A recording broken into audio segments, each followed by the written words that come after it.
I've spent a ton of time trying to figure out the gaming mouse market, and let me tell you, this is an absolute shit show. So, I previously had this piece of shit, but after about a year it started double clicking, meaning I click once, it clicks twice. The scroll wheel didn't work for half a year before that, but I did somehow put up with that. Now, I could try to revive it by soldering the new switches in or installing a software to ignore the clicks happening in too close proximity to one another, but this dogshit of a mouse isn't really particularly comfortable anyway, so I decided to buy a new one. But, to be fully satisfied with this mouse, this time I decided upon the 3 rules that my new mouse, the one to rule them all, needs to adhere to. 1. It needs to be comfortable. 2. It needs to be reliable and work for a long time. Basically, I don't want to buy a new mouse in 2 years. And 3. Preferably, it would be nice if I didn't have to sell my kidney in order to afford it. This one's kind of optional because we all know how it is these days.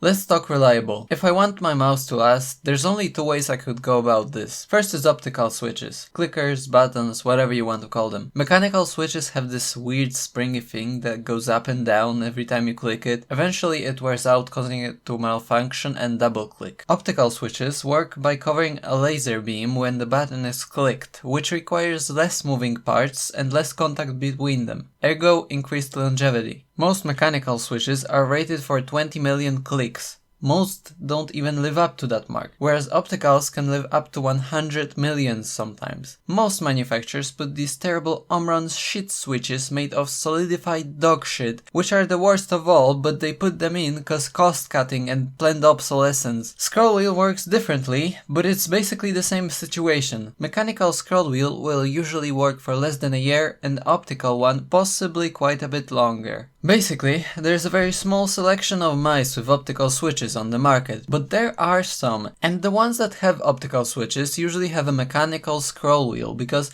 even though people usually care to check if the buttons are optical, and it's a huge selling point, they usually skip the wheel, and when it breaks they have to buy a new mouse. And the billion-dollar companies are very happy because their CEO finally gets to buy a 13 yacht. One more way to go about reliability of the mouse is hot swap switches. That's a nice thing because you can easily dismantle your mouse and change the switches without soldering them. That would cost you only around $3 to $4, maybe even less, depending on the switches. The problem is, this invention is exclusive to Asus, the courtesy of which is also the price tag, about twice as high given the specs. Asus has a patent on this thing, and it blows my mind how a company can just cold dibs on something so beneficial for entire humanity and prevent the life of everyone else from getting better. And while Asus is desperately trying to milk those couple more pennies out of something that could easily solve so many issues if implemented on a large scale, it makes me question whether the laws we have are really for the betterment of humanity. Now again, Asus fixed the problem of mechanical switches, but cunningly,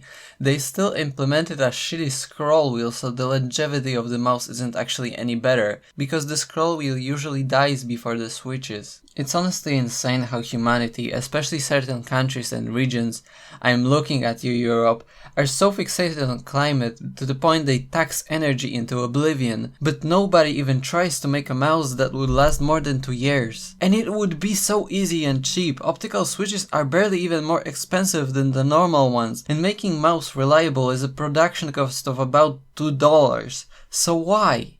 Why does no one want to fix a problem that can be fixed so easily?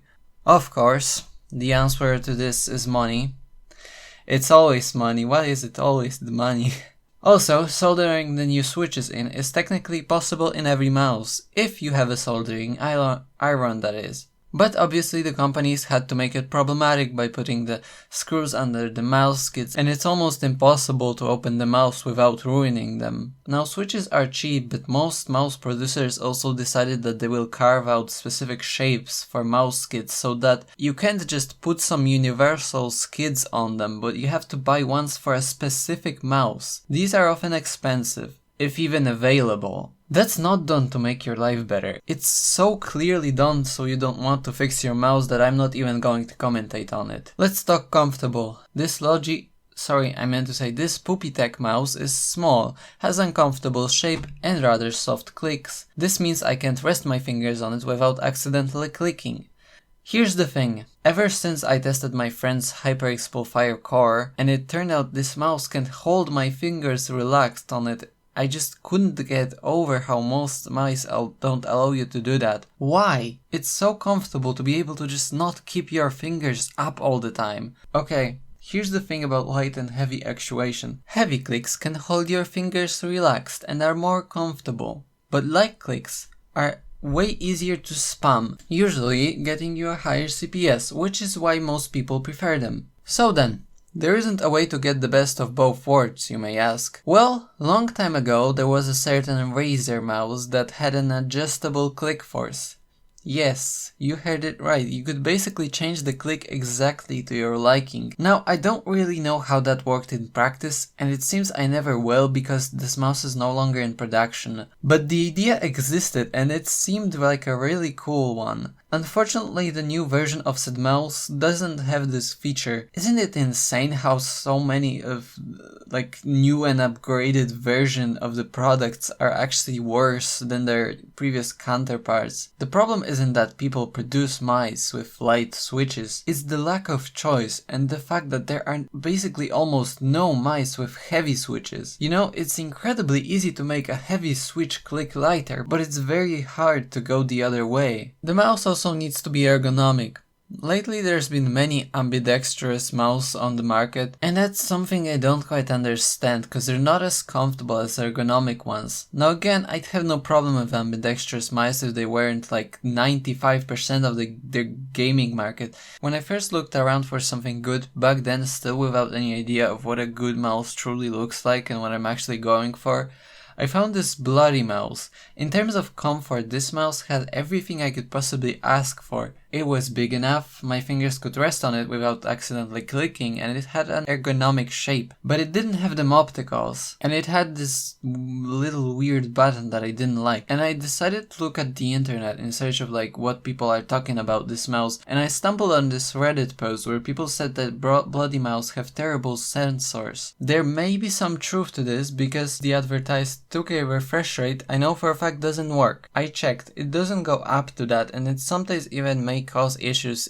if you select 2K. Plus, basically no one buys them, so there isn't much info on them on the internet. So I decided to return it for now and make absolutely sure that I can't find anything better. For the next couple of days I looked for something of similar shape from the more well-known companies and I found nothing I could afford. Which brings me to, let's talk affordable. The small mice, since there's so many of them and market is oversaturated, sometimes go on crazy discounts, like this mouse that I bought for $17. Spec-wise, it demolishes even some of the most costly mice on the market. It is full optical and has a heavy but pleasant click and absolutely killer sensor. Unfortunately, it isn't the most comfortable ever as it's small and ambidextrous. For a similar mouse but 10mm larger, I would have to pay $100. I did consider returning it and looking for something else, but it's just not gonna work. So far I've been unable to find a mouse that would go with these criteria I mentioned before. There just is no comfortable, reliable and affordable mouse on the market, which is both crazy and sad. Plus I really like using this one, it's just that it could be a little bit bigger. One more thing. There's a high chance that if you're going to research a certain mouse on the internet, you'll find this Reddit click by the name of mouse reviews. I recommend taking everything they say with a grain of salt, if not even outright skepticism. I mean, they usually recommend this as a good budget mouse, and it's neither particularly good nor particularly budget. They look at things a bit differently than most people. It's like a cult where they worship mice that are so light, to the point they sometimes have holes in them, and mouse kits that provide so little friction that you can push it a little bit and your mouse will continue to slide until it gets to China.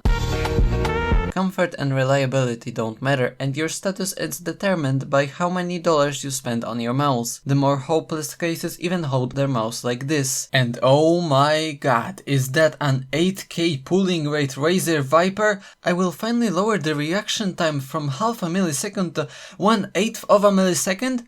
And it only costs $80? And it has a shitty scroll wheel that will break after half a year? Guess I'll just buy 5 of these to be able to actually use the mouse I paid for. Oh, and let me buy the 8K FPS monitor while I'm at it to actually feel the difference. Oh no.